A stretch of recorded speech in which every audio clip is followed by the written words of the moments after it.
দেবো এই তিনটা বাহুর সমান, তাহলে এই ত্রিভুজটাকে কি ত্রিভুজ বলে? সমান ত্রিভুজ, সমবাহু ত্রিভুজ। তিনটে বাহু আর সমবাহু ত্রিভুজ হলে ত্রিভুজের তিনটা কোণ না, তিন কোণের সমষ্টি 180 ডিগ্রি। তাহলে এই একটা কোণ জি আস্তে আস্তে এই কোণ এই পরিমাপ কত বলো? প্রত্যেকটা কোণ কিন্তু সমান, সমবাহু ত্রিভুজ হলে 190 ডিগ্রি। কেন বাবু? 180 ডিগ্রি তিনজনে, তাহলে একজন কত ভাগে পাবে? তিনজন 180 ডিগ্রি, তিনজনে 180 ডিগ্রি, 60। এক্সেলেন্ট। আর তাহলে সুন্দর, এটা 60, এটা 60, এটা 60, তাহলে 60 60 60 180 ডিগ্রি। ঠিক আছে, তাহলে এই যে ত্রিভুজের এই তিন কোণের সমস্ত 180 ডিগ্রি, তাই সমবাহু।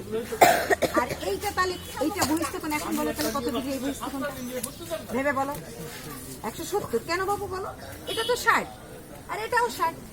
এই কোণটা কি হবে? এই অন্তস্থ এই বিপরীত অন্তস্থ কোণ দুটি যোগফলের সমান।